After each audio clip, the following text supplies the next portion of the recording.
Buenas noches, buenas noches. Maite, gracias a todos.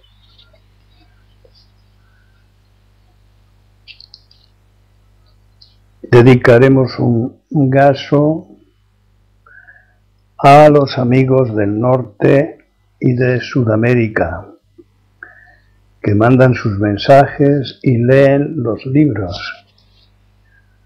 A los españoles del país y de las islas. A todos un sampai. Igual que lo hago hacia el este, le hago hacia el oeste.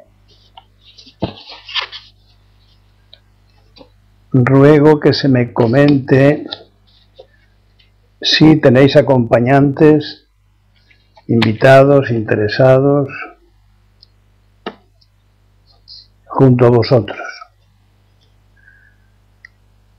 Los que no pueden asistir a algún teiso de estos, pueden grabarle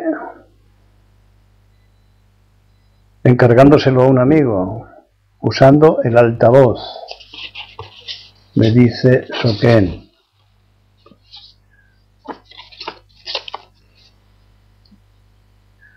Bueno, pues decía que se pueden grabar si uno no está, encargándoselo a un amigo. ¿Hay alguna pregunta especial a hacer? ¿Alguna curiosidad?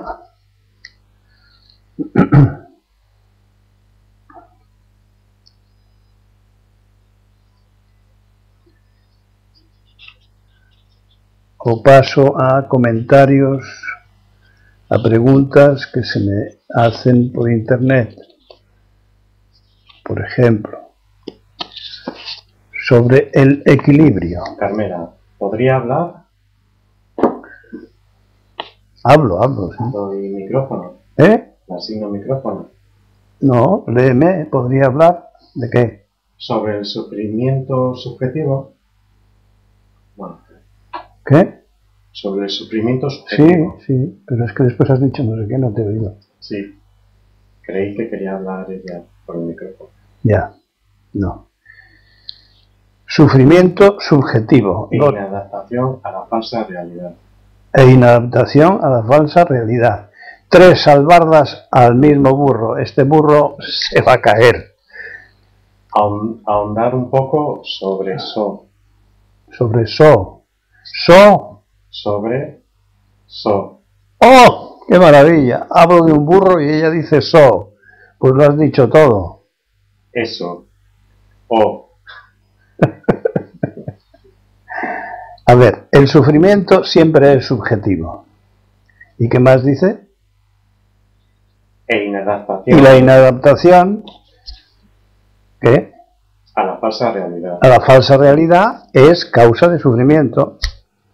O sea, la causa de los sufrimientos procede de la inadaptación a una realidad que no existe. Es decir, la causa de los sufrimientos son las ilusiones, lo ilusorio, lo que... Frustración y frustración profunda.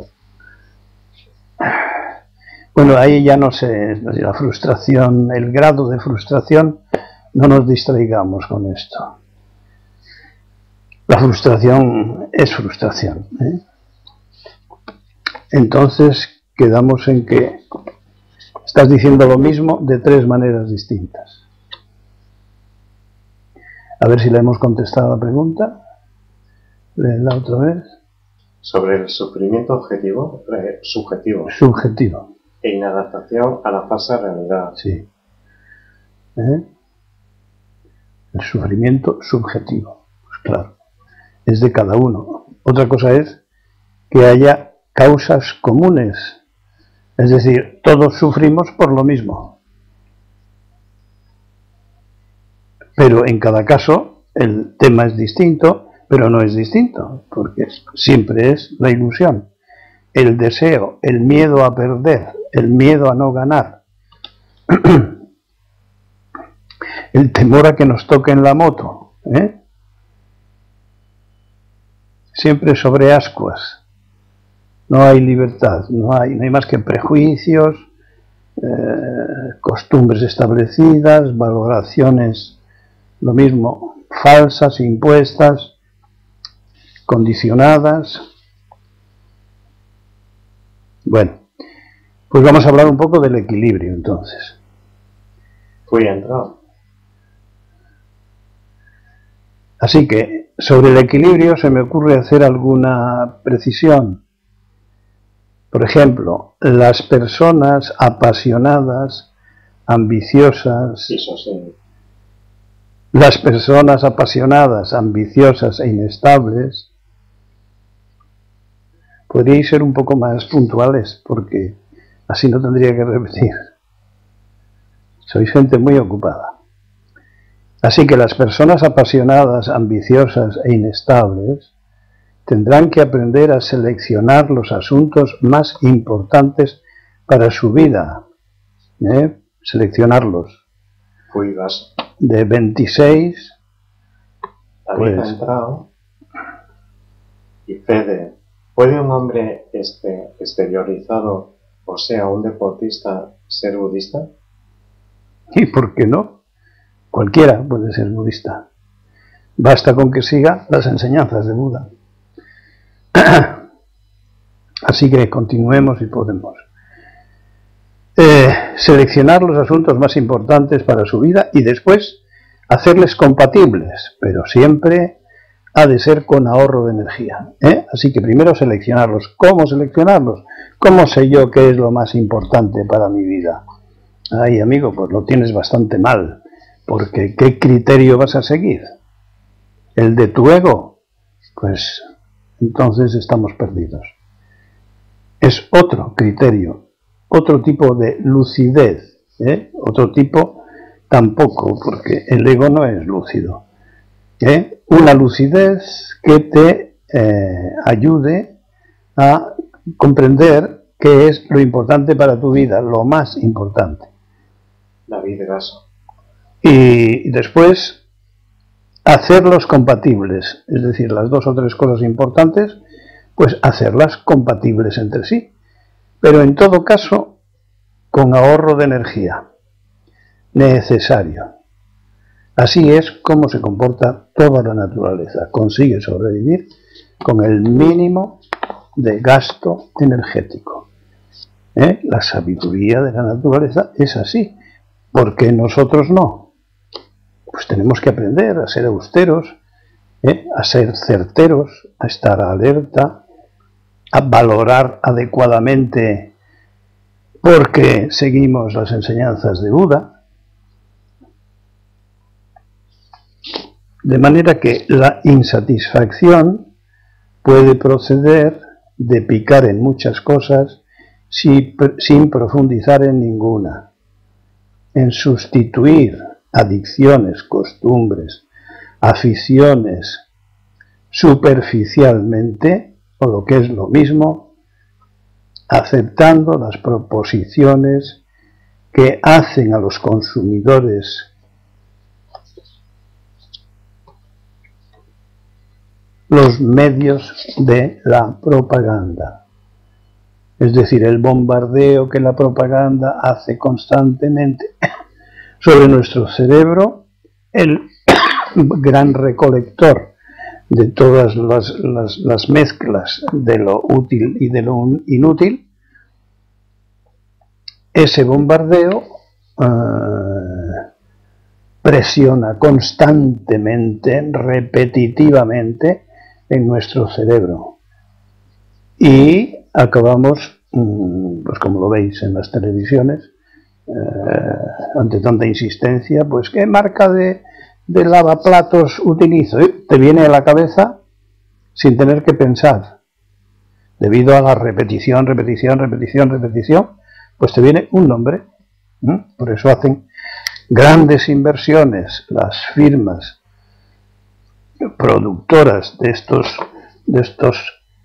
elementos, y hacen una gran inversión llamando mucho la atención y repitiendo mucho. ¿Por qué? Porque saben que las compras se van a hacer apelando a nuestro inconsciente, a nuestros automatismos. Así que selección de las cosas importantes, hacerlas compatibles, ahorrar energía,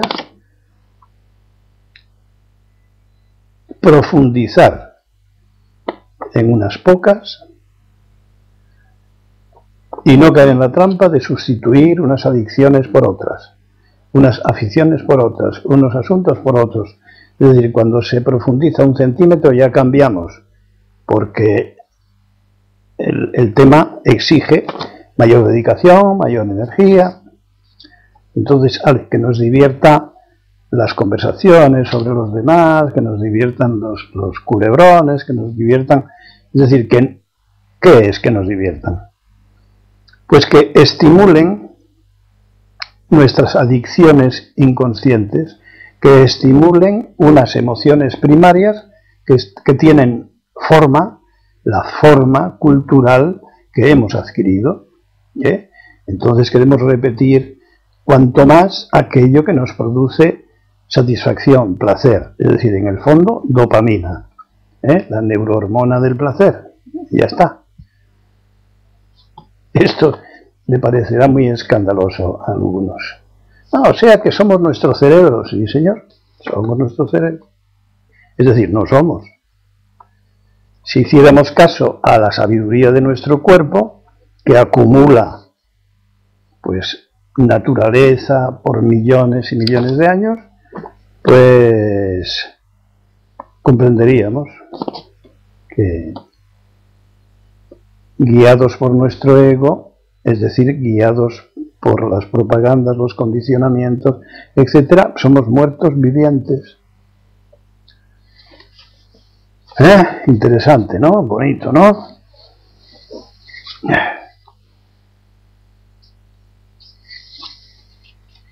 Si queremos progresar, evolucionar, no consumir más, sino consumir menos y ahorrar energía y buscar los temas de profundización, pues lo tenemos todo junto en este tipo de budismo. No aseguraría que en todos los budismos. Ya he comentado el otro día que los budismos que respetan las 4 nobles verdades, el óctuple camino y los 6 paramitas, los tenéis en los apéndices de todos mis libros, pues esos, los que los respetan, pues, y no los deforman, pues esos budismos sí conducen a la lucidez. Hay otros budismos llenos de literatura, de prejuicios, de historia, de hojarasca, de magia incluso, con dioses y demonios y tal, en fin, ya estamos en la misma, ¿no? Los espiritismos. Esos, no lo sé, no puedo opinar. A ver, ¿alguna preguntilla o afirmación? Recuerdo de propia experiencia.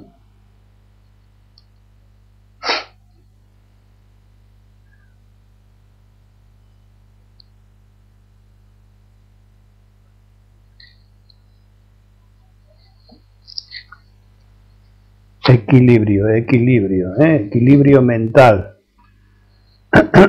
Ir de un extremo a otro es como apasionarse por el karma positivo, por el karma negativo, oscilar, dualismo, por lo tanto, dualidad, inestabilidad.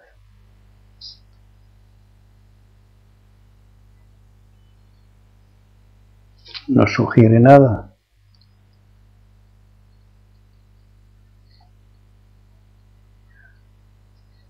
¿Puede ser útil tener en cuenta esto?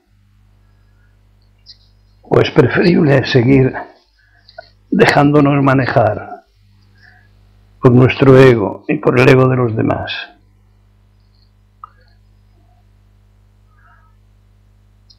¿Me las lees? ¿O es que no aparece nada? No escribe. No escribe. Bueno, se han quedado sin tinta. Sí, Carmela. Sí, es útil, claro que lo es. Fede.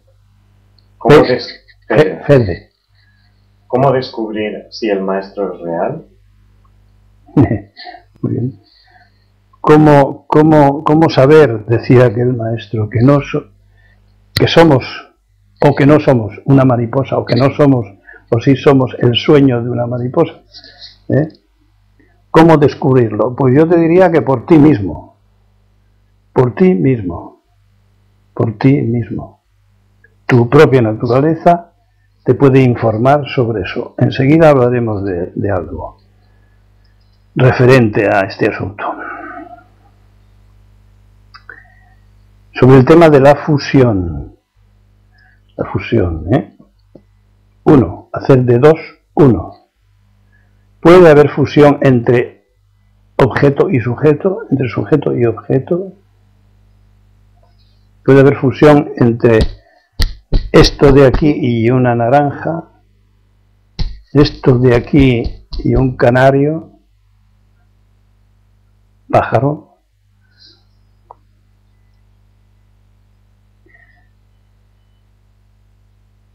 Sí, claro.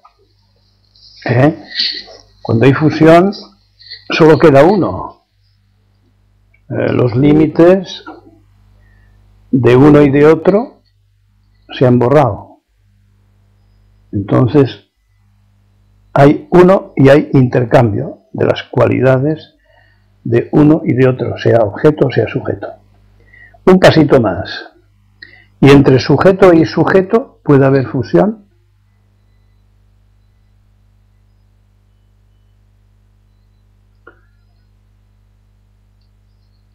Pondré un ejemplo muy simple. Carmela, una sola cosa, no dos. Eso. Cuando alguien hace algo por otro, lo hace por él mismo y por el otro. Es decir, el beneficio no es solamente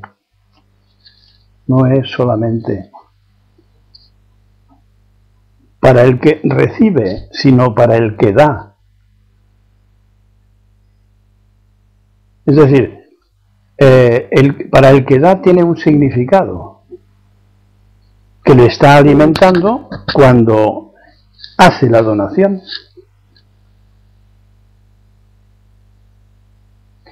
Por eso en el budismo decimos, hay que cultivar la generosidad, que no se entiende como la entiende el ego, ahora lo vamos a ver. Hay que cultivarla dando, pero olvidando inmediatamente a quién has dado, cuánto has dado, cuándo lo diste,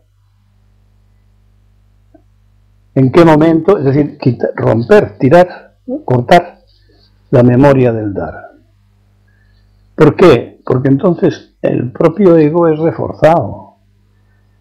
Qué bueno soy que doy. Así que, cuando se dice, los padres se sacrifican por los hijos, sí, se sacrifican por los hijos. Hacen grandes esfuerzos, porque tiene sentido para ellos. Entonces están cobrando ambos. No podrían dejar de hacerlo. ¿Se entiende el punto de vista? Se está alimentando una necesidad o un deseo, una necesidad por parte del que da. Por eso esa unilateralidad, ese desequilibrio de esperar agradecimiento de un lado hacia el otro, siempre, culturalmente, es una aberración. Es decir, el maestro aprende del discípulo, el discípulo aprende del maestro. ¿Qué padre o qué madre pueden negar que la mayor parte de las cosas que han aprendido las han aprendido en el ejercicio de su paternidad? Es decir, estaban presentes sus hijos.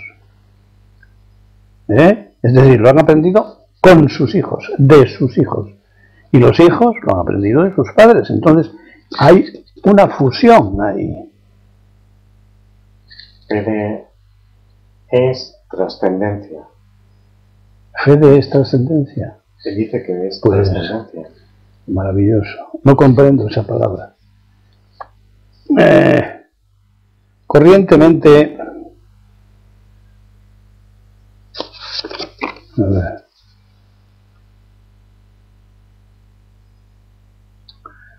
lo hace por el mismo y por el otro que le beneficia corrientemente.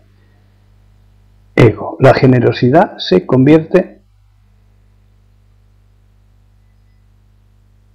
se entiende como donación solo al otro. No, la generosidad, desde el punto de vista zen, no es eso. Es reconocer que se da y se recibe. Tener la generosidad de reconocerlo en uno mismo.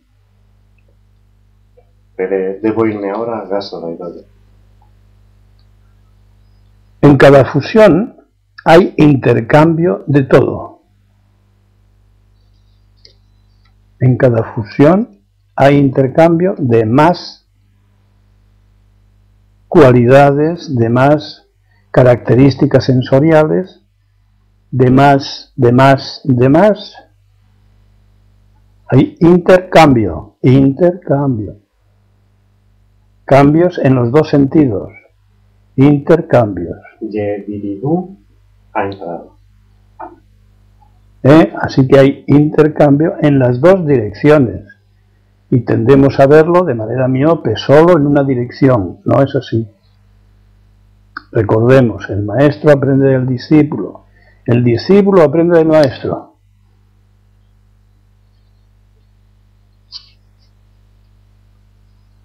En fin, de ciertos intercambios estáis muchos de vosotros más enterados que yo. A ver, ¿algún comentario?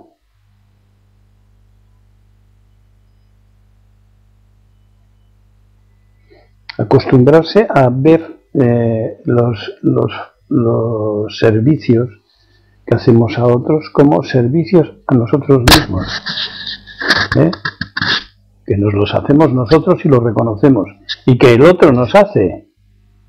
Está ahí para recibir, sí, lo que yo le doy, y yo estoy para recibir lo que el otro me da. Si lo vemos así, ampliamos un poco el tema de la donación, del fuse, de la generosidad.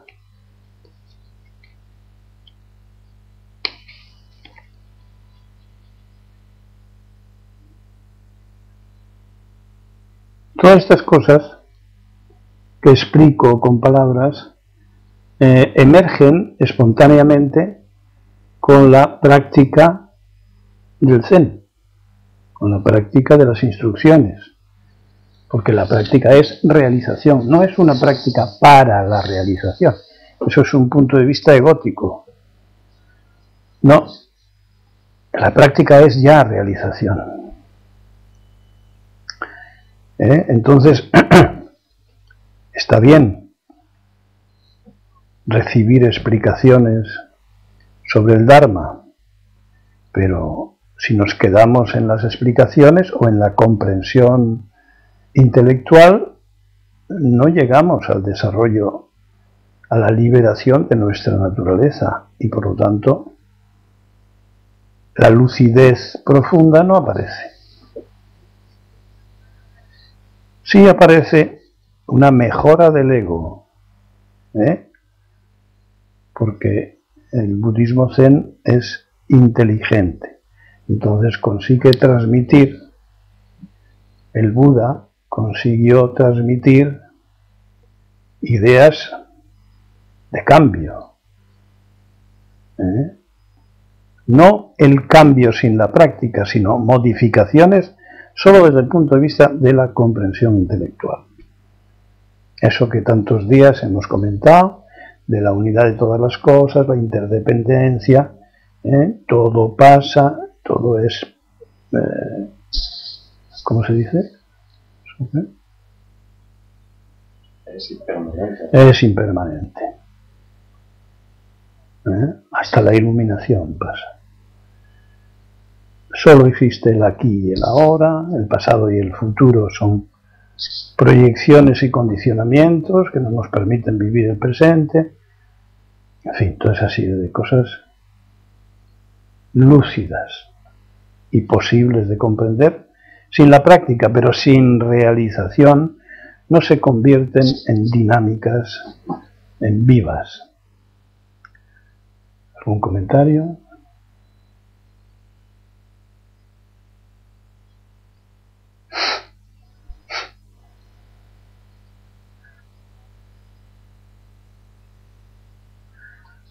No hay comentarios.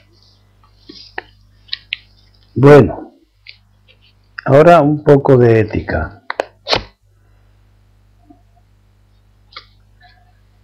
Conviene tranquilizar, me parece, a algunos que se sienten responsables de las consecuencias de ciertos trabajos suyos. No hay una respuesta concreta desde el Zen útil para aplicar en cada caso. Marisa, me resulta difícil pasar a la práctica. Pues no es difícil porque consiste en no hacer a tu ego protagonista. Es decir, para practicar hay que seguir las instrucciones, nada más, no pensar, ni darle vueltas, ni opinar, ni... No, es concentrarse en lo que se está haciendo, no pensando. El pensamiento es lo que tenemos que evolucionar. Entonces, el cuerpo sí sabe fregar los platos, sí sabe fregar el suelo, sí sabe quitar el polvo, sí sabe segar, sí sabe pasar las páginas de un libro. Todo eso lo sabe hacer el cuerpo, pues no pasemos de ahí. ¿Dos cosas a la vez? No. En fin, tienes gente cerca que te puede aconsejar. Y en mis libros, pues, insisto en qué es la práctica. Así que estábamos en que... Algunos trabajos. Que pueden inquietar. Entonces, hay quien me pide consejo. Este trabajo, el otro trabajo, y yo no puedo... No hay una lista de trabajos que sean recomendables y otros que no, porque se trata de madurar, de que tú mismo seas quien lo ve. Había un tranquilo monje que trabajaba en una fábrica de cañones y así siguió. No le inquietaba, no veía que tuviera ninguna responsabilidad sobre el asunto, y otro lo tuvo que dejar porque le inquietaba. Bueno, pues son momentos de evolución distintos. Recordad aquello de Uemoto del monasterio que le pregunté sobre la hecatombe mundial y se echó a reír y dijo: a mí no me preguntes, es cosa del cosmos. Es cosa del cosmos. En todo caso, nada tiene significado, pero hay que respetar las reglas y la vida. Ahora, sin experiencia del camino, difícilmente podemos encontrar respuesta a esas preguntas que nos hacemos. ¿Por qué? Porque intentamos responderlas de manera intelectual. No hay vitalidad desarrollada para ello. Este asunto es como todos. No pretendamos, lo acabo de decir, solucionarlo intelectualmente. La lucidez emerge de la práctica, de la experiencia, de las enseñanzas de Buda, de la realización de tu propia naturaleza. Otra vez mi teoría del huevo frito. Nunca sabrás lo que es un huevo frito si no aprendes a freírle. Si te hablan de cómo se fríe, nunca tendrás la experiencia de un huevo frito por ti. Tampoco es asunto de autoexigencia ni de autocomplacencia.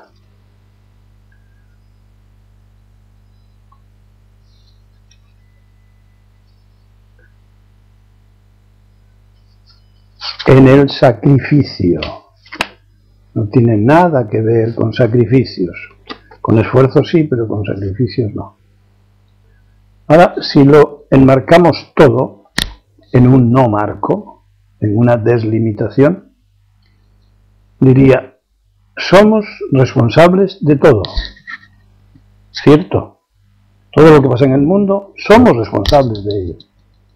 Las ballenas no son responsables, los pingüinos tampoco, los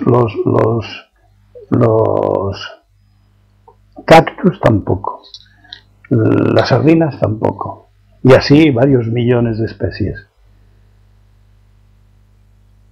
Somos responsables de todo los humanos, y a la vez no somos responsables de nada. Pero algo hay que hacer que sea un no hacer. Enseguida vuelvo sobre esto. Así que, ¿qué está bien? ¿Qué está mal? El criterio no es el del ego. No se trata ni de bien ni de mal. De un bien aprendido, de un mal aprendido. No, no es literatura. Es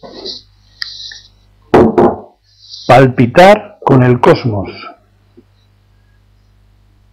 ¿Cómo se come eso?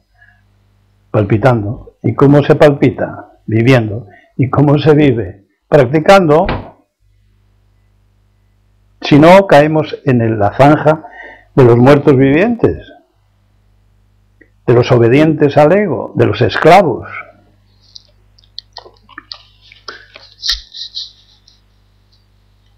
¿Lo ves un poco mejor, Marisa?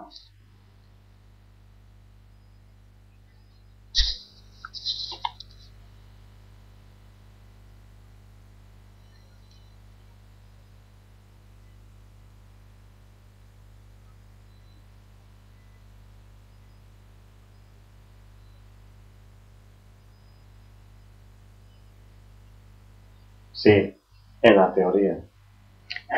Tienes razón. Es como leer un libro sobre freír un huevo.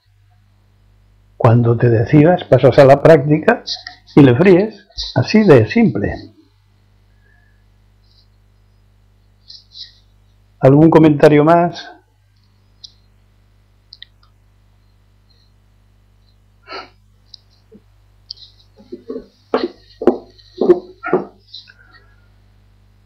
Pasamos a otro. Aceptación, resignación, adaptación. Así que aceptación, resignación, adaptación.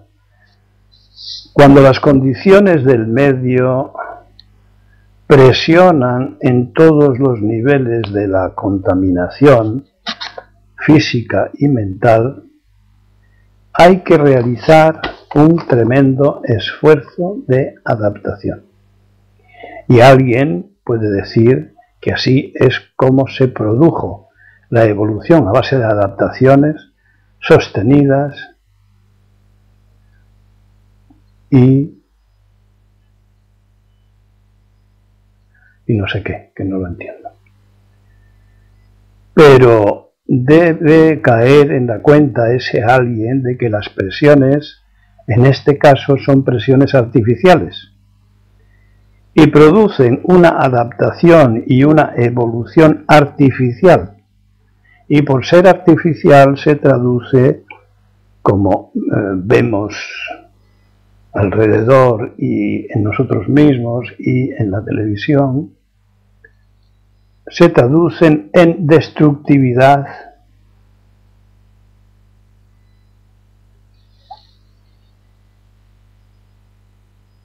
y no sé qué más, en destructividad. ¿Por qué?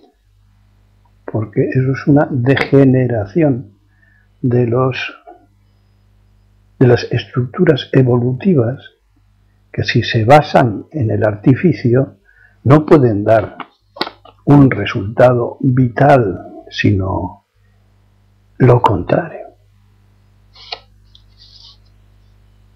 Caigamos en la cuenta de que aceptación y resignación son actitudes de sumisión y de sublimación, ambas defensivas e igualmente artificiales, que contribuyen al estrés del zoológico humano. Así que, repito, aceptación, o sea, es que hay que aceptar las circunstancias, las condiciones, hay que aceptarlas, hay que resignarse, hay que adaptarse. Durante muchos años lo hemos hecho,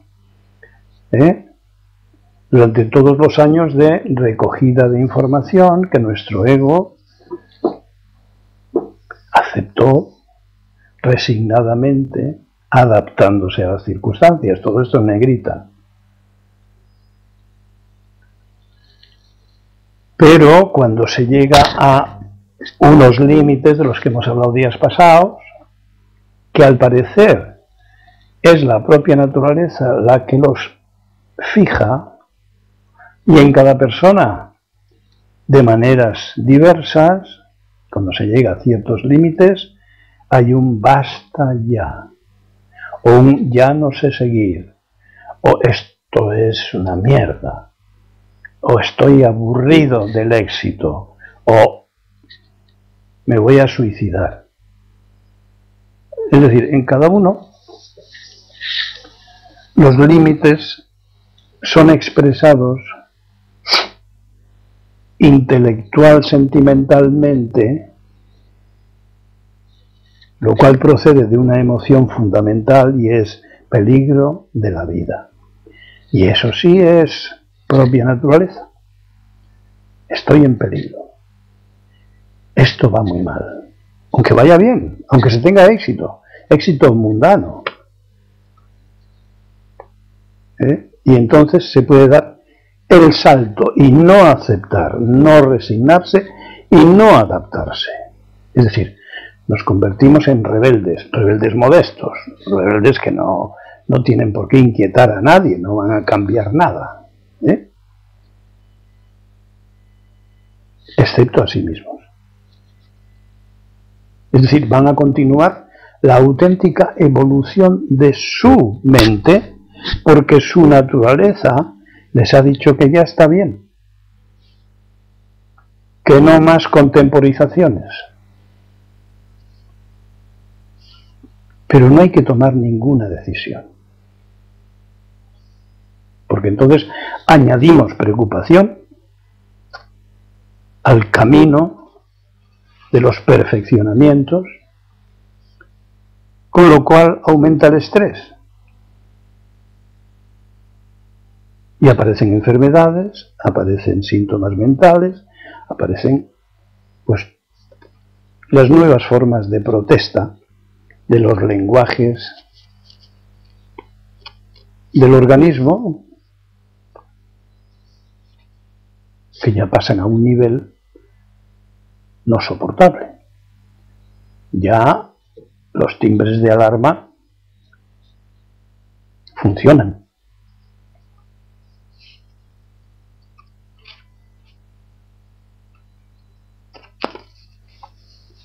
Pero antes hemos notado el agotamiento físico, el mental, hemos llegado a los límites del aguante y nos hemos deprimido o puesto ansiosos, percibido la angustia de un mal vivir, de una vida que no es una vida, etc. Antes han tocado esos timbres de alarma.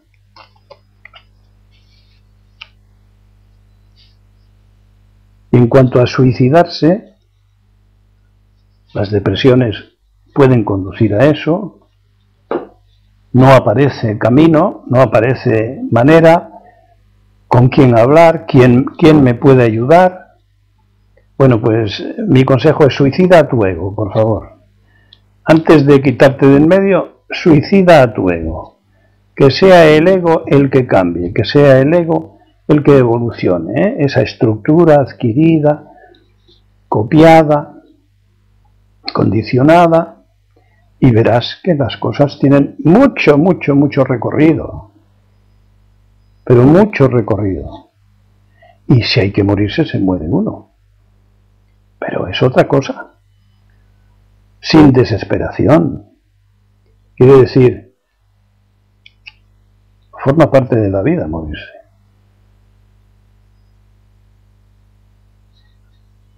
Una gran parte de los prejuicios desaparecerán en el camino. Por normal evolución. Fijaros que estamos hablando siempre de no una mente extraordinaria. La mente de Buda es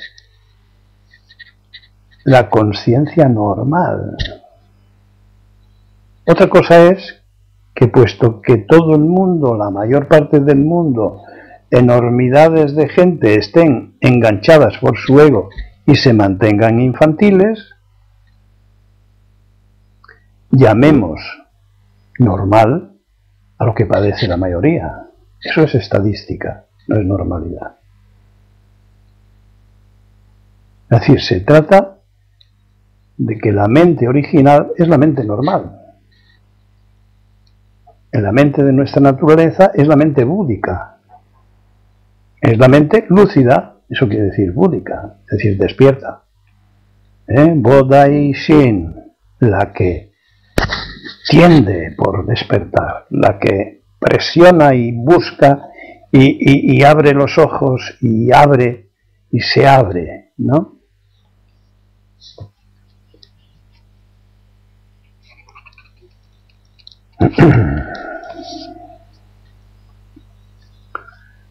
Alguna cosa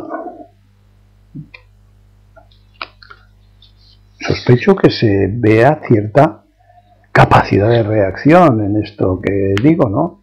Cierta rebeldía, cierta curiosidad, cierta... Claro, son factores de cambio. Maite, ¿cuánto tiempo se tarda en suicidar al ego? Pues esa es una pregunta habitual que tiene miles y miles de contestaciones a lo largo de la historia del budismo. Y para muestra un botón, un muchacho llegó a un maestro zen que practicaba el arte de la espada como medio de despertar. Y le dijo: mire maestro, mi padre va a morir dentro de poco y su ilusión o su ambición o su gusto sería antes de morir verme a mí, a su hijo, convertido en un maestro de la espada. Bien, entrado. Pero te están oyendo. Hombre. ¿Cuánto tardaría, maestro, en adquirir pues esa sabiduría? Y el maestro dijo: pues no menos de 10 años.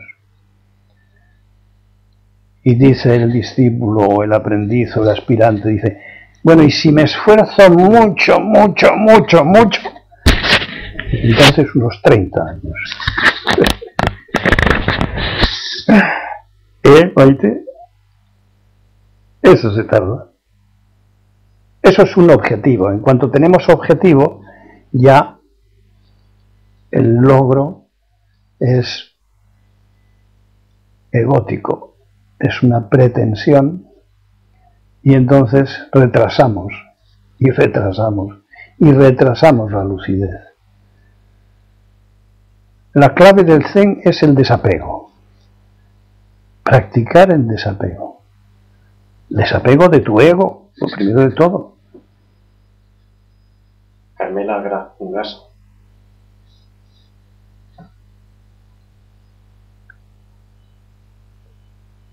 Con el desapego puede ocurrir todo, decía Lao Tse. Dice, pues no vemos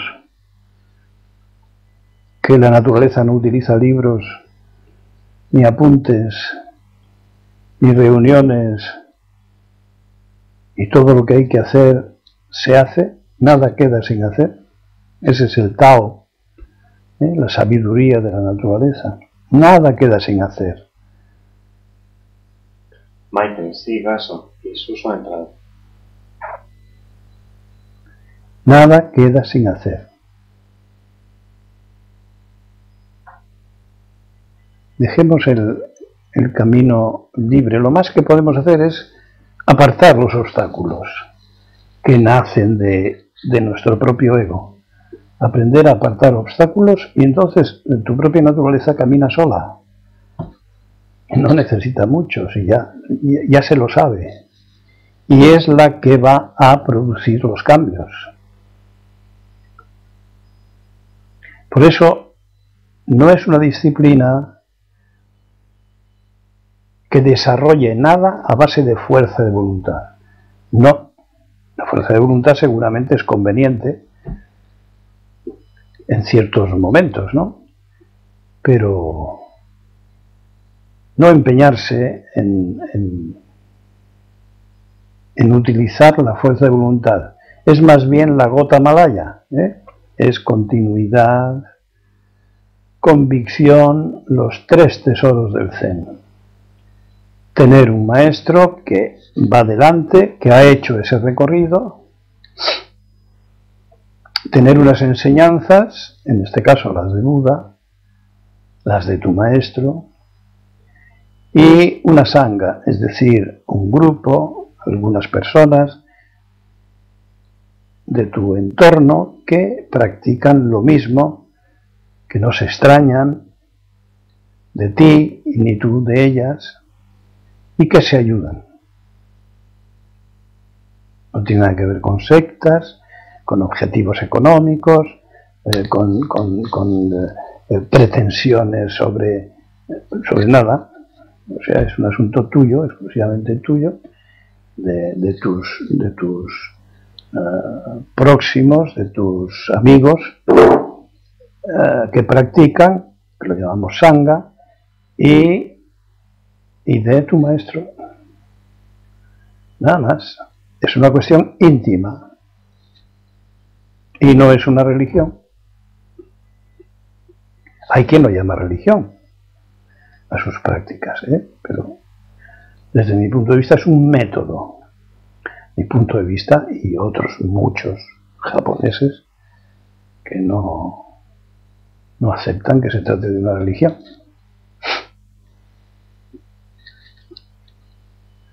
Más.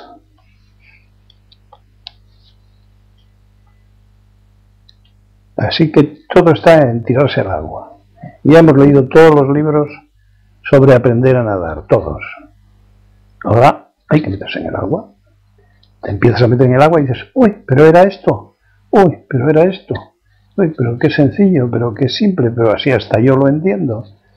Pues sí, hombre, sí, millones y millones y millones de campesinos, de gente vulgar, corriente, tópica, inculta, en todo Asia, pues llevan practicándolo desde hace mucho tiempo, muchas veces y muy superficialmente, pero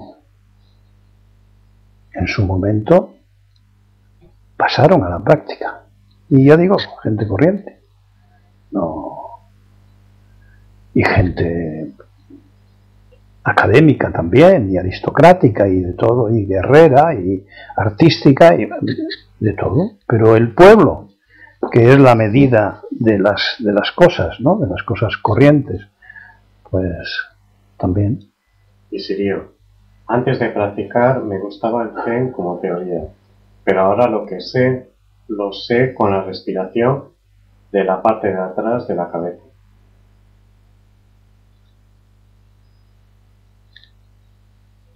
Mira, tienes un sitio donde saber, ya se te irá extendiendo.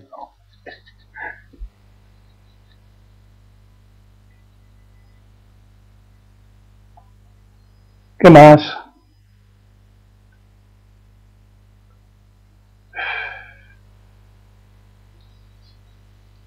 Hay que esperar, hay que estar con el ojo abierto, con el estado de ese de alerta que aparece espontáneamente, aprendiendo a observar el ego, claro. Y observaremos cómo ese ego sutilmente nos pone trampas, resistencias. No hagas esto, que tal, que es un lavado del cerebro, que tal y no sé qué. Es decir, a cada uno según sus costumbres, conocimientos, cultura, etcétera, le pone peros, porque tiene miedo. El ego se protege, no sabe de qué va esto.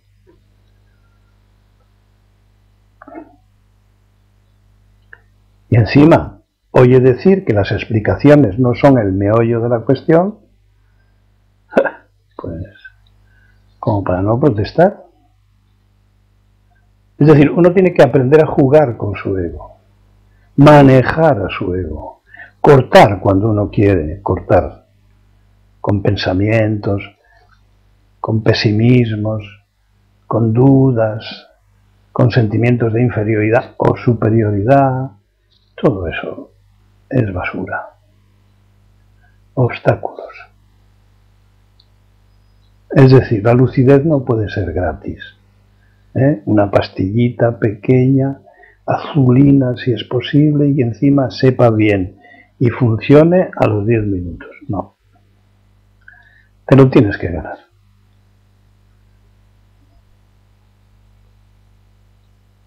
Nada. No sale nada.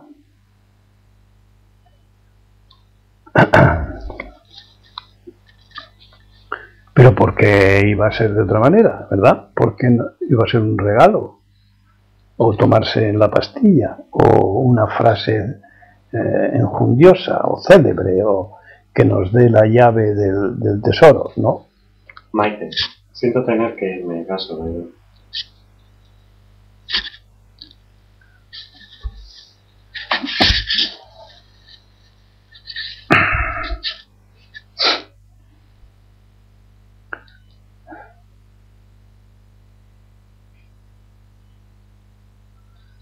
La práctica del Zen tiene que convertirse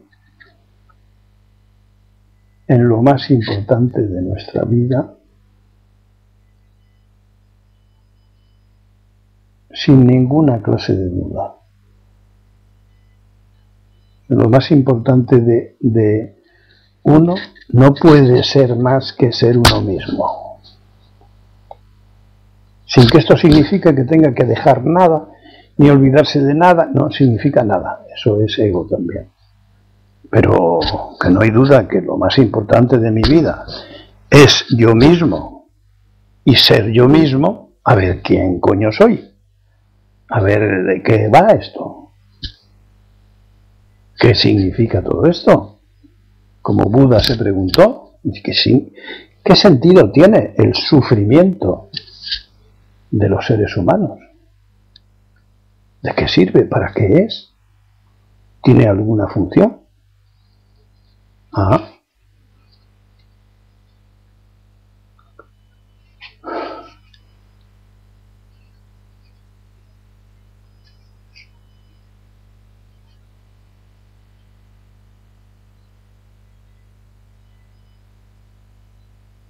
Pensar que este hombre, que lo tenía todo, se hizo esa pregunta y no se tranquilizó hasta responderla. Durante años y años de prácticas encima ascéticas, que por pocas se muere. Su humanismo era enternecedor, ¿no? Era tan revolucionario como enternecedor. ¿Qué interés tenía por los seres humanos? Es decir, desde él qué curiosidad tenía, tan ilimitada.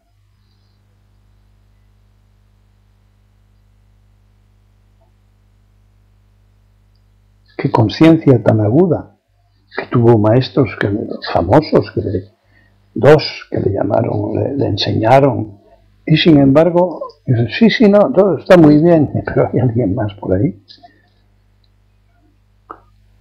Y buscó su propio camino, hasta que descubrió al constructor de la casa, según dijo. Constructor, ha sido descubierto.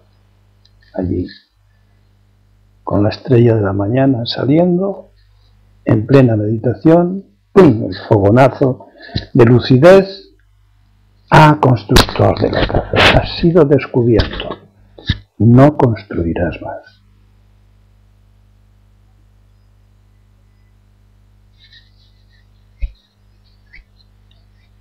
Y esto lo venimos repitiendo hace 2500 años. Y qué privilegiados. Conocemos las palabras de Buda. Se nos dicen: constructor de la casa, del edificio, de la estructura. Ha sido descubierto. Es decir, esto es lo que llamó despertar. Pero a ese despertar le suceden constantemente despertares, constantemente caídas en la cuenta, constantemente momentos de lucidez. Constantemente. Es decir, no es la carrera del desierto esa del Dakar, para llegar a un sitio. No, partes y llegas en cada instante. Partes y llegas. No, ni partes ni llegas. Es practicar y realizar a la vez, con unas consecuencias sobre la lucidez. Regalos.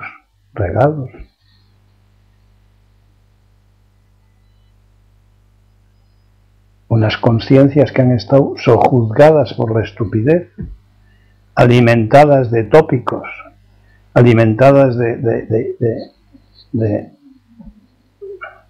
basura. Pues esa naturaleza mental está a una presión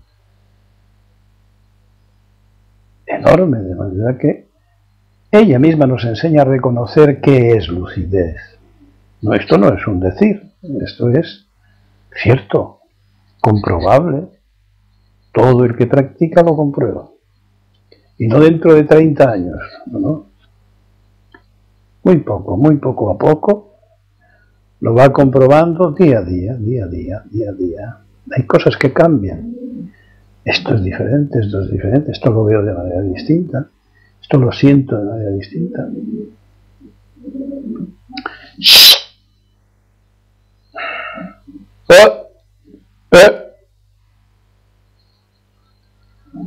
Oye.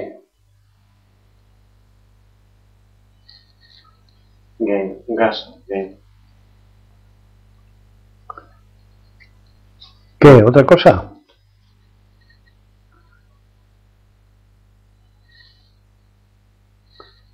¿O proponéis alguna?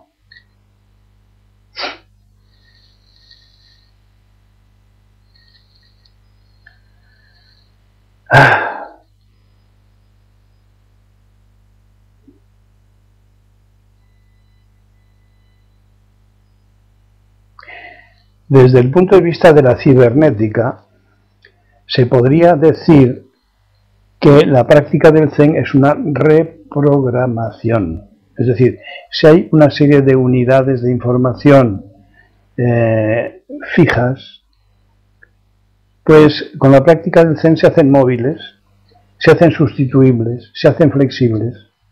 Y las redes neuronales, las redes de las células cerebrales, establecen nuevas conexiones,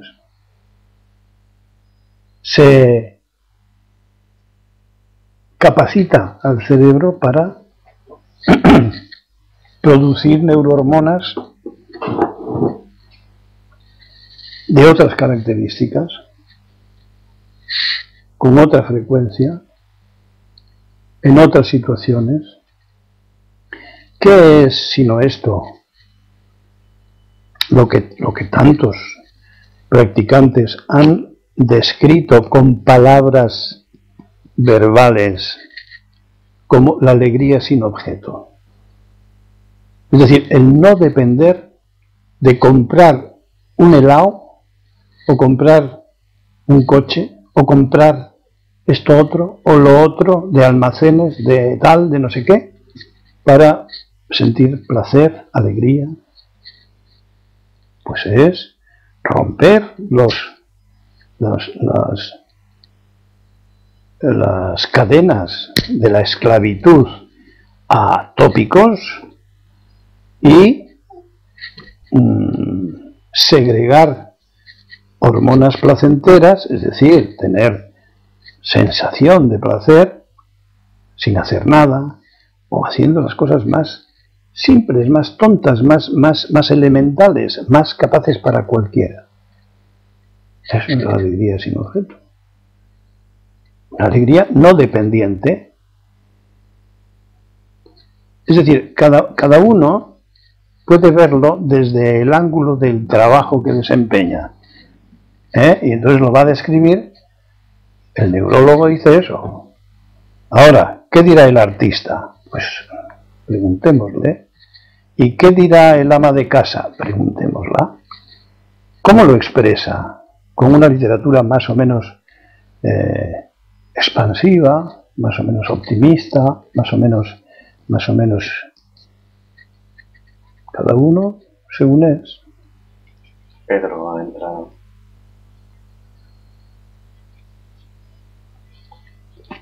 No perdamos de vista que la realización de nuestra propia naturaleza es algo que tenemos pendiente, que hemos utilizado al cuerpo como un instrumento de nuestras ambiciones mentales, cuyas ambiciones, creo que eso lo comprendemos todos, están condicionadas por la época en la que vivimos, la familia, la calle, la escuela, el bar, la cama y todos esos sitios donde se aprenden las cosas. Ahora, que ese aprendizaje sea cierto, eso no tenemos garantía, pero sí podríamos aceptar que hemos utilizado al cuerpo como un instrumento de nuestros sueños, de nuestras ilusiones, de nuestros proyectos. Y que hay momentos, como explicaba antes, que eso se acaba, que tu naturaleza dice basta ya, y hasta lo dice tu cerebro.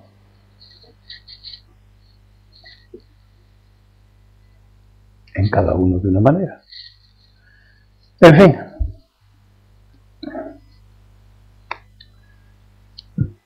Vamos a otra cosa. Las preguntas esta vez que se me hacían eran sobre los límites del ego. Yo lo llamaré conocer los propios límites. ¿Qué es esto de conocer los propios límites? ¿Es útil? ¿No lo es? Fijaros que nos estamos saliendo en todas estas charlas de lo vulgar, de lo corriente, de lo de todos los días, de lo que dice la radio, de lo que dice la televisión, de la insistencia de los mismos asuntos, de exprimir las emociones mediante utensilios pensados para eso, no pensados para esos, pero que se manifiestan en eso que se llama índices de audiencia, es decir, esto le ha gustado a la gente, repitamos, esto pide la gente, repitamos, que esto es un negocio, que no es un sistema pedagógico, que no se trata de salvar a nadie, que son negocios. Y se van a utilizar cualquier medio. Ya se están utilizando los de cascarse en público. que eso atrae muchísima gente. Y entonces, si atrae mucha gente ve los anuncios que se pagan. Así que no seamos ingenuos. Vamos a ver, lo de conocer los propios límites. Los límites del ego los conocemos, los experimentamos a lo largo de nuestra existencia, pero los conocemos a través del zazen, del estado de alerta o zanshin que decía antes, la cual permite su observación y, en tercer lugar, gracias a la reflexión sobre nuestra conducta. Así que en el zazen aprendemos a observar los pensamientos, los sentimientos, las aspiraciones, nuestros disgustos, nuestros gustos. Y es fundamental seguir las instrucciones. ¿Qué instrucciones? Deja pasar los pensamientos. Una vez que los has identificado, déjalos pasar como pasan las nubes sobre el cielo. Déjalos pasar y vuelve a la postura, a la quietud de la postura y a la concentración en la respiración. Nada más. No hay más que hacer. Solo esto. Solo estar sentados. Sikantaza. Es la meditación elemental por excelencia. No hay más instrucciones. Nunca. Solo estar sentados. Que es muy difícil. Pero por eso peregrinamos entre estos tres asuntos. Observar la mente, leer en tu mente, cortar, aprender a cortar, pues esto veremos qué útil es en la práctica de cada día. Vas a manejar tú a tu ego, cada vez más, cada vez más. Tu estado de alerta se ha desarrollado, como un periscopio de submarino que lo ve cada vez que se presenta tu ego. Ahí está, te veo. Visto, constructor, visto. Te veo. Corto, ahora corto. Y ahora la reflexión. ¿Te has dado cuenta de lo que no te habías dado cuenta antes? Kigatsuku. ¿Te has dado cuenta cómo insistes en tus objetivos egocéntricos una y otra vez? ¿Cómo te repites? ¿Cómo tú antes que nadie y solo para ganar? ¿Cómo discutes porque no estás dispuesto a perder? ¿Qué te estás jugando? Así vamos descubriendo nuestro ego. Los límites del cuerpo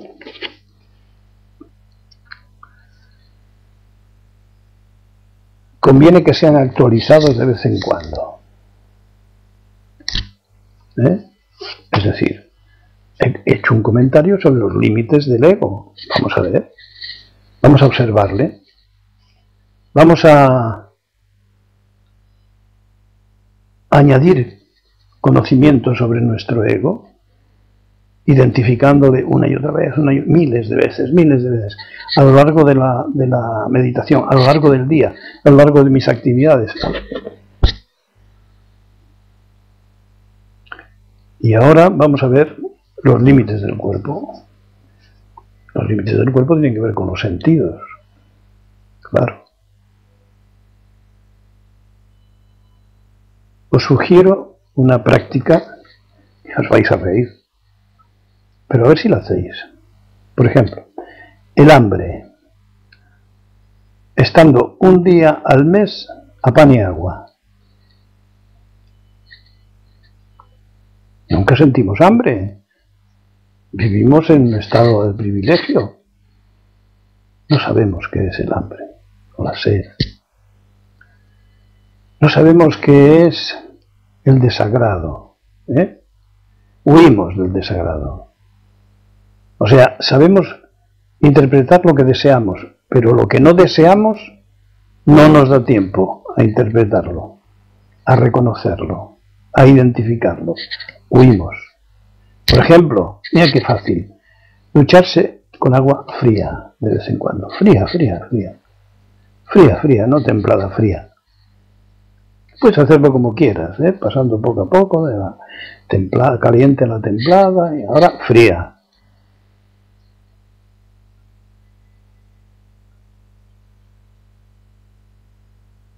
Vamos a ver el dolor. Le pedimos a alguien cercano que despierte tu energía apretando ese músculo o esos músculos que están entre el índice y el pulgar, apretándolo en cada mano. ¿Se ve? ¿Se ve? Señala ahí. Si me miras a mí, ya sé que si me miras lo ves. Es que yo no lo veo. Apretar aquí. Apretar aquí. ¿Se ve? Sí. No me mires. ¿Se ve lo que señalo? ¿Sí? Bien. Apretar ahí. No demasiado, no se trata de asustar. A ver lo que aguantas. Y después de esa mano, en la otra. Pero no te pongas metas de héroe. Solo dolor.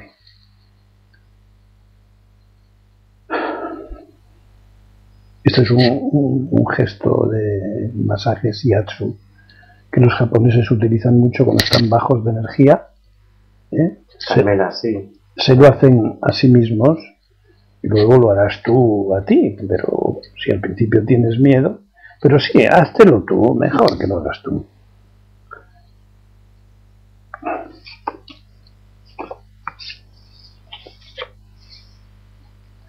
Pero se trata de que percibas el dolor, no de que te quejes. A ver si eres capaz de no quejarte. Por lo tanto, modula. No digas ay, ay, ay, ay, ay. No, modula. No se trata de que llegues a un límite exagerado. Esos límites pueden irse ampliando. No se trata de que lo hagas una vez. Ya la novedad, el esnovismo, o acercarte a la piel una cerilla. Tampoco se trata de que te quemes, sino que experimentes el dolor, que es un límite. Además, es importante que seas tú el que lo haga.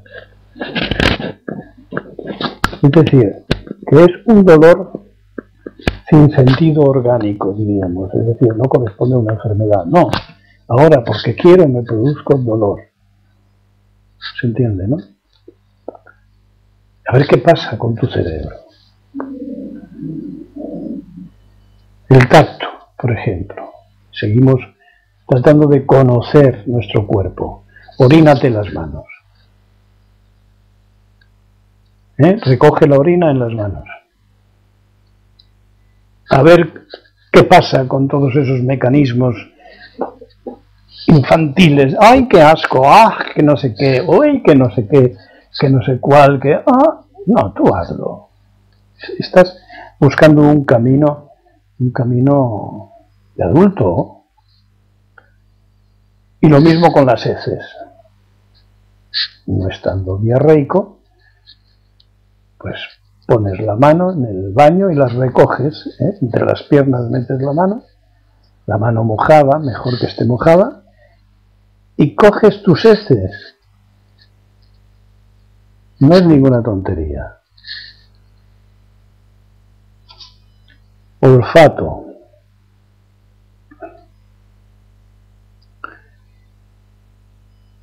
Por ejemplo, seguramente hay mujeres que no han olido su propia menstruación, pues huélela.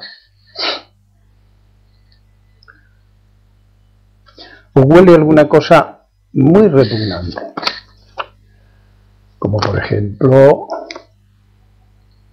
una patata podrida. ¿Qué mal huele una patata podrida?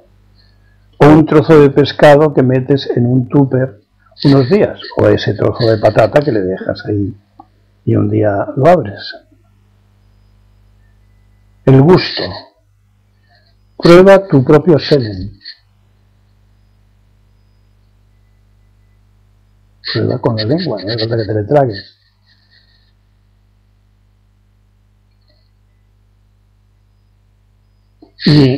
gusto. Come algo a lo que te has negado desde la infancia. No, yo eso no lo como. ¡Qué asco! Yo eso no lo como. Bueno, pues ahora lo vas a comer. No hace falta que comas 1 kilo, sino que lo pruebes, lo mastiques, lo tragues. Así observamos nuestros miedos y prejuicios. Y esto puede ser muy útil.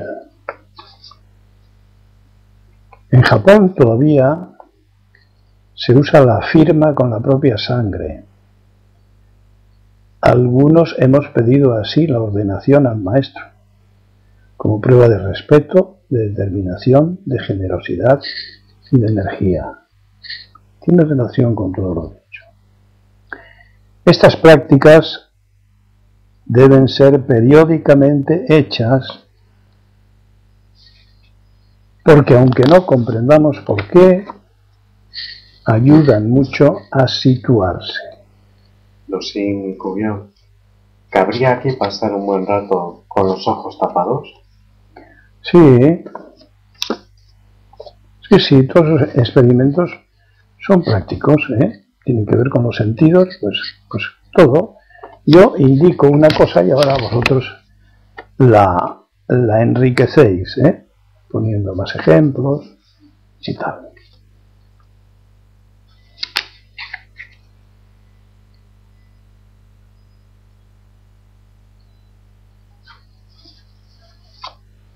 ¿Qué? ¿Os habéis reído?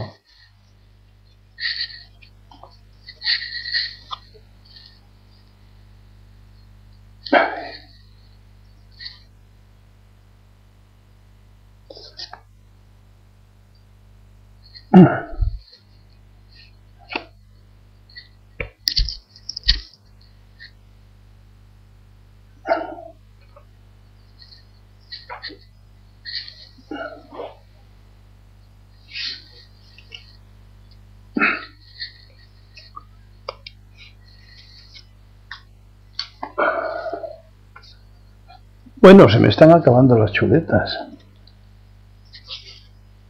Todavía queda alguna.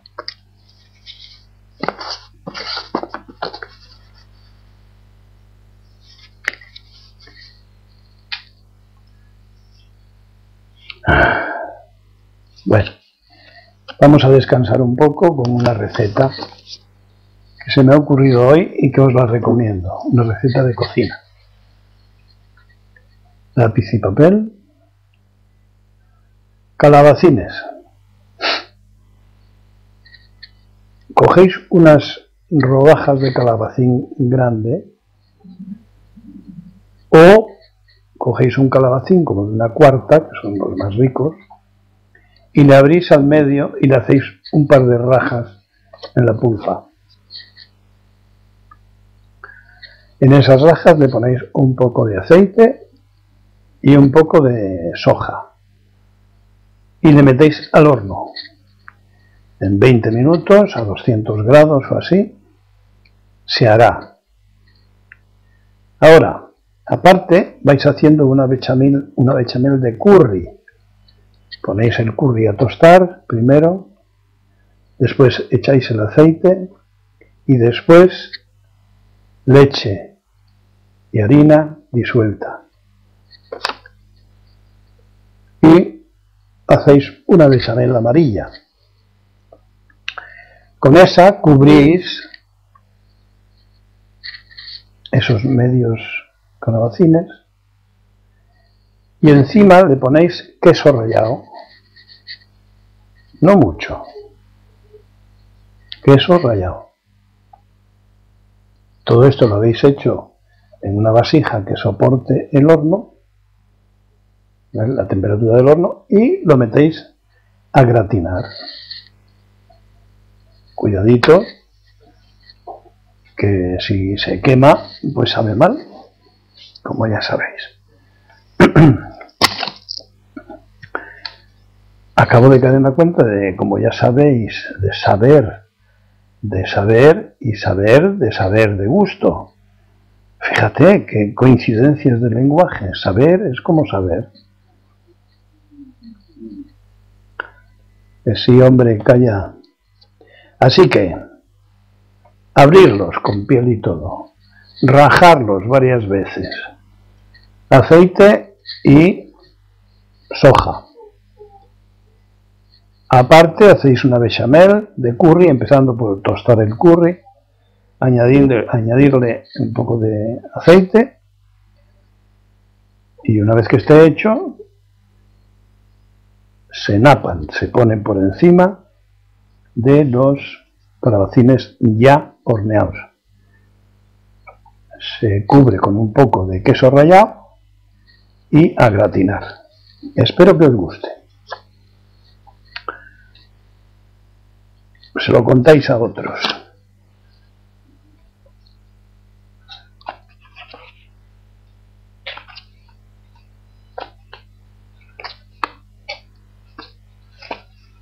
Carmela, ¿acaso?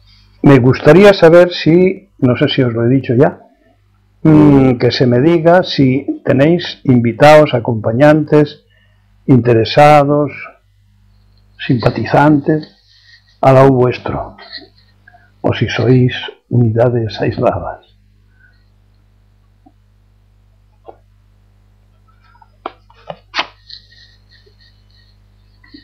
Cuando sea así, me lo contáis. Vamos a ver.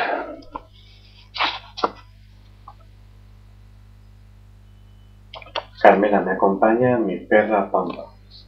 Ah, eso sabe más que tú. ¿Por qué será que Pampa me suena a adicción nacional? Carmela, seguro, Sosín. ¿A Sosín también le acompaña su perra Pampa? No me digas. ¿Qué cosas pasan en el seno? Mi perra Salma. Ah, Y Carmela, no, se lo puse yo. El nombre. pues digo que suena a adicción nacionalista. ¿Qué he querido decir el otro día con que conviene ayudar aunque no sirva para nada o para poco? Quiero añadir, ¿os acordáis? Hay que ayudar a los niños, a apadrinar, a los perros, ahora a los monos de Gerona, es verdad. Sí. En Girona hay lo podéis encontrar en internet, Mona se llama. Sí. Mona, sí, pero yo te dije que era Fundación Mona. Fundación Mona. Montornès del Vallès, Barcelona. Fundación Mona. Allí están recuperando chimpancés y otros monos, el Rhesus, que por cierto tiene el mismo RH que nosotros, que son los monos de Gibraltar. De esos que están en jaulas o en zoológicos o en casas de particulares llenos de porquería, maltratados, porque se tuvo el capricho, como pasa con los perros, con los gatos, con los loritos, con multitud de animales, desgraciadamente objeto de compraventa, pues se tuvo el capricho, el nene quería un monito, se le compró y en cuanto tuvo un poco de edad ya se les iba de las manos. ¿Qué hicieron? Pues encarcelarle, condenarle al aislamiento, la suciedad, etc. En fin, los seres humanos somos así, al parecer. Y esta gente tiene la enorme compasión de recuperarles y tratar de curarles y de integrarles en sus sociedades de monos, claro. Porque la mayoría, pues, no son integrables en la naturaleza ya. La mayoría se han humanizado, han copiado a los humanos y es muy difícil que aprendan los lenguajes y las relaciones de sus congéneres. Bueno, a mí me ha impresionado mucho esta gente, que la tenemos aquí al lado,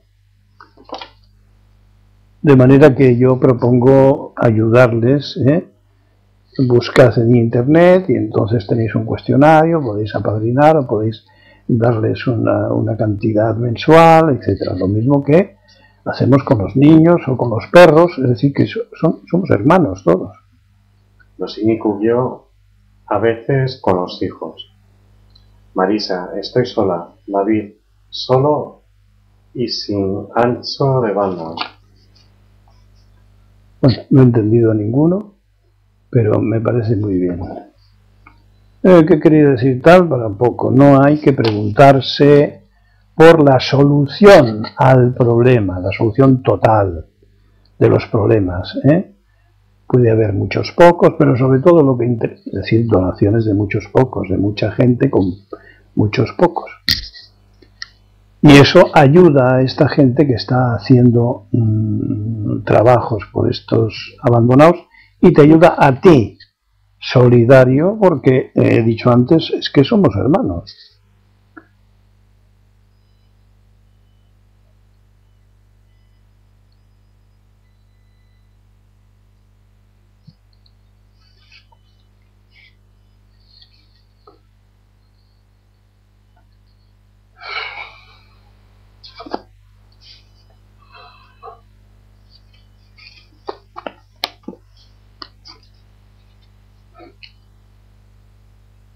Suelen estar dirigidos por mujeres estas fundaciones. Hay hombres que colaboran, pero sobre todo son las mujeres en África también, en Asia.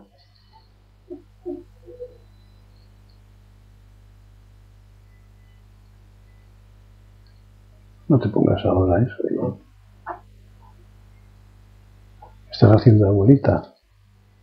Si lo quieres poner comprobar, sí, en bandeja, sí, pues que lo busquen. Así no ayudarás a madurar a nadie, Ya te lo he dicho varias veces. A ver, y viene muy a cuento. Autonomía. La práctica del Zen nos capacita para hacer lo que tengamos que hacer individualmente. No hay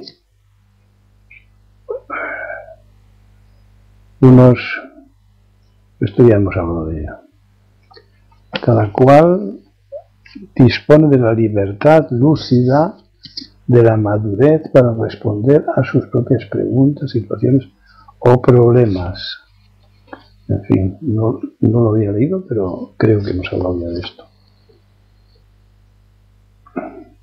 Es decir, el Zen, entre otras muchísimas cosas, sirve para que tú te respondas a tus preguntas. Quizá un día dejes de hacerte preguntas. Vamos a ver el egotismo de la palabra. ¡Oye! ¿Los perros quieren participar? ¿Vale? ¿Han oído eso de que somos hermanos?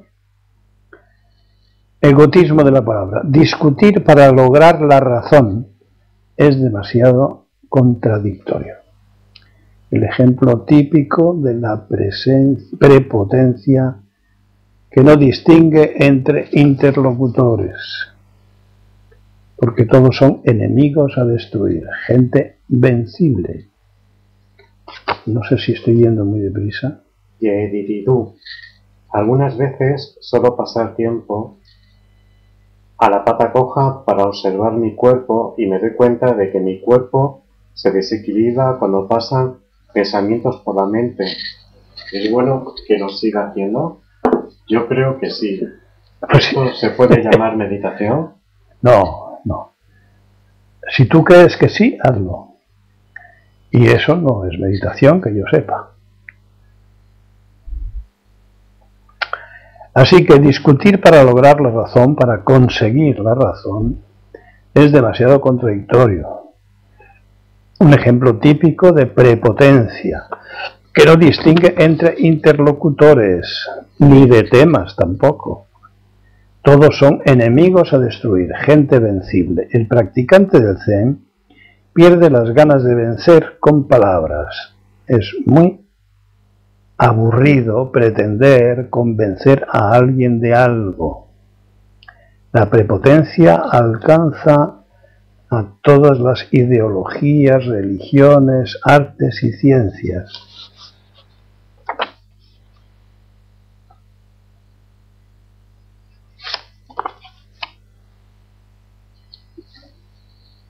Así que el egotismo se manifiesta ahí. Las discusiones son peleas, no interesa nada el tema del que se habla. Lo vemos en televisión todos los días, unos se tapan a otros con su voz, no les dejan hablar, que no se escuche lo que dice el otro. En fin, una casuística ahí infinita sobre esto del ganar, el vencer, el puff. A ver, ¿alguna cosita sobre esto? Si aumentamos la conciencia de la prepotencia, es posible que nos controlemos un poco, intelectualmente hablando, mejora nuestro ego. Es decir, no resultaremos tan tópicamente estúpidos, tan manifiestamente violentos. A lo mejor nos civilizamos un poco, por poco que sea.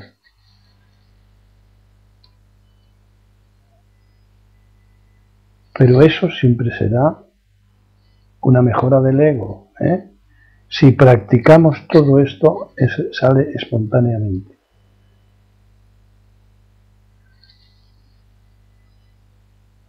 Cosas.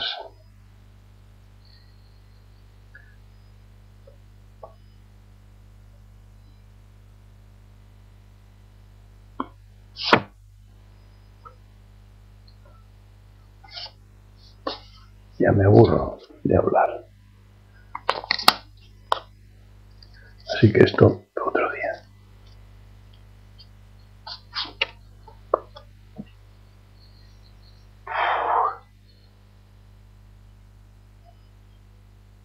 Yediridú. Estoy solo y también tengo perro. Pues obsérvale que sabe más que tú.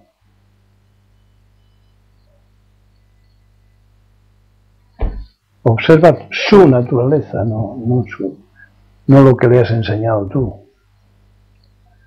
No su falsa humanización.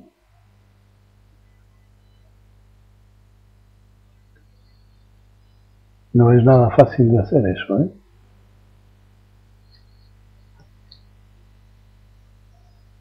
Porque tienes que desproveerte de tu sistema de señales, de tu sistema de interpretaciones.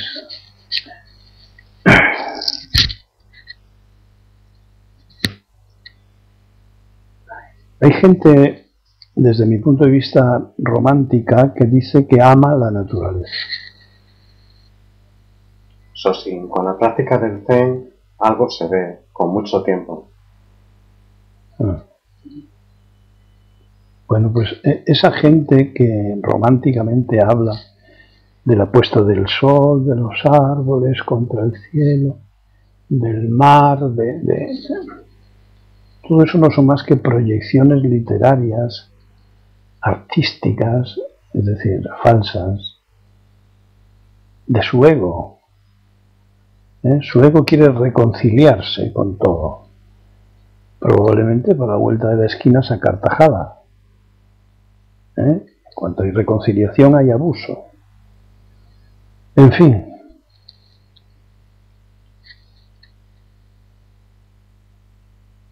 Huir de los romanticismos naturalísticos que son bastante repugnantes, cursis. Suso, diálogos,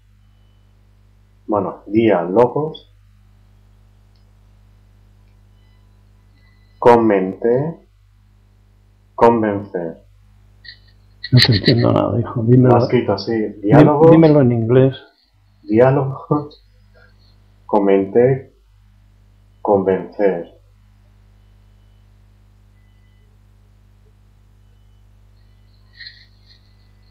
No me hagas trabajar. Bueno, más cosillas. Venga, poner algo en el asador.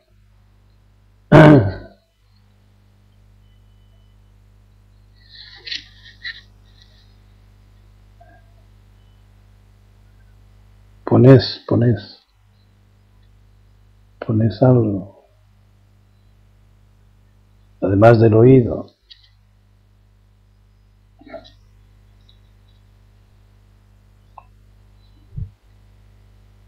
¿Con qué te quedas esta noche? ¿Qué se te ha pegado a la piel?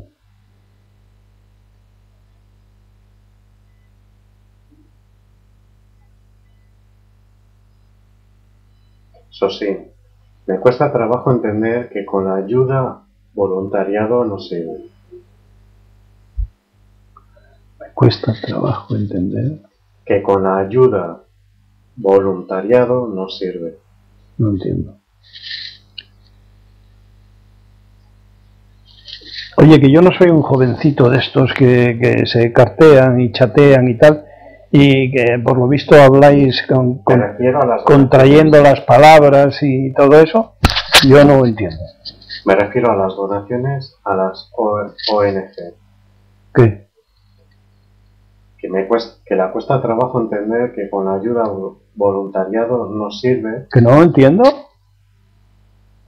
¿Tú lo entiendes? Tú tampoco, ¿ves? Lo lees 5 veces. Si quiere que la entienda, verás tú cómo lo dice claro. Voluntariado, con la ayuda voluntaria. Ay. Vivir el momento, sin objetivo. ¿Quién dice eso? Eso sí. ¿Tiene alguna relación con lo dicho antes? Porque yo no la veo. No me lo pongáis difícil, oye, si la cosa es sencilla, hombre. Eso sí, sí. Pues no lo entiendo.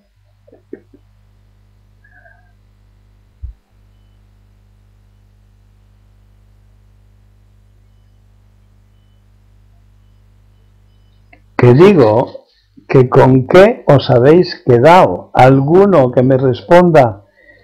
Por favor. Carmela, alegría sin objetivo, me quedo con eso, que es mucho. Sin objeto. Sin objeto. ¿Lo has leído bien o mal? Mal. Ah. Y Sirio, esta noche me quedo con las experiencias a los límites de los sentidos. Marisa, me quedo con encontrar cómo aplicar en el trabajo lo del maestro, aprender de su alumno y viceversa. Esta es una aplicación, Marisa, intelectual. Eso sí. Déjala.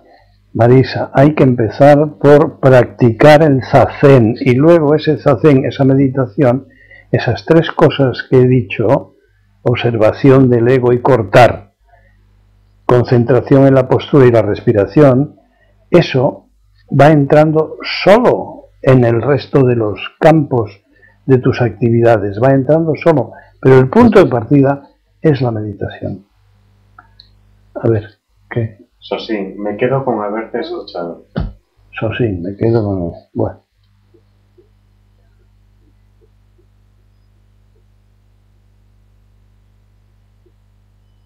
Venga. Dosing y Cuvió. Lo de los 2 practicantes de la fábrica de armas con distintas respuestas en una misma situación. Dosing, Cuvió y ninguna errónea. Bien. Otro, venga, hombre, molestaros un poco. ¿Con qué os habéis quedado? Una puñetera cosa. Una. Algo que se ha enganchado ahí, a la piel, a la carne. Carmela, el ida y vuelta del maestro alumno vivenciado. Esa es una puñetera cosa, dice Carmela. ¿Quieres explicarte un poco mejor?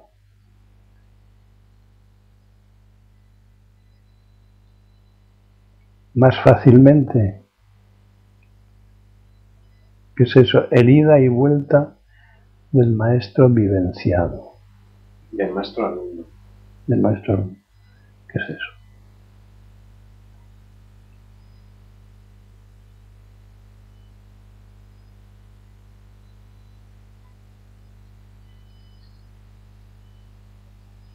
La Fundación Mona, eso sí. La Fundación Mona, esta lo vio por la tele. Carmela, el maestro da y recibe. Eso es de la Fundación Mona, de eso sí. De Carmela, si no me lo dices. Carmela, el alumno da y recibe.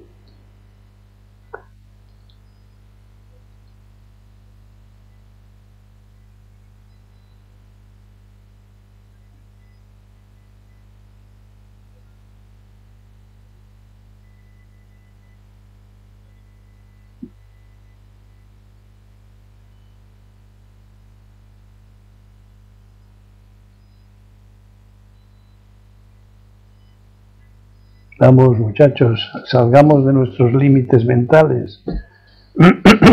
Muchachos y muchachas. No conservemos tanto límite cómodo. Suso. Uy, madre. No, antes Dosín. Dosín. El que pide ayuda, ayuda. Suso. La observación de los pensamientos. Dejarles ir. Concentrarse en el presente.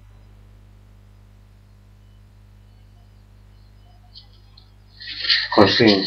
La generosidad, olvidar lo que se da a quien se da lo que se da. No se hace por el otro solo.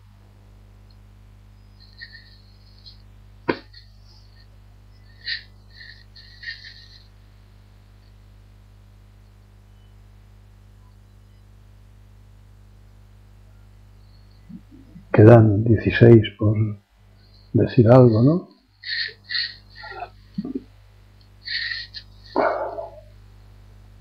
Se han ido. Carmela. La práctica irá haciendo disminuir nuestra prepotencia. Son 11. No preveas qué ha de pasar con la práctica. Deja el camino libre, disponible, abierto.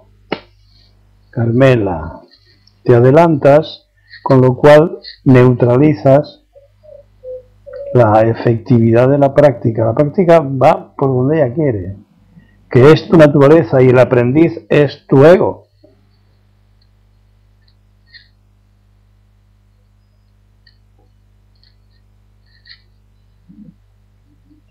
Carmela, gas. Pero hay que acordarse, ¿eh?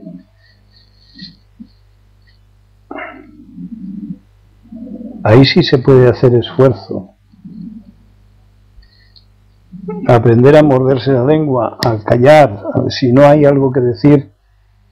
Útil no hablar porque se tiene lengua, la sin hueso, dejarla tranquila, que es una servidora de la cabezona prefrontal, esta de aquí. Carmela, sin objetivos.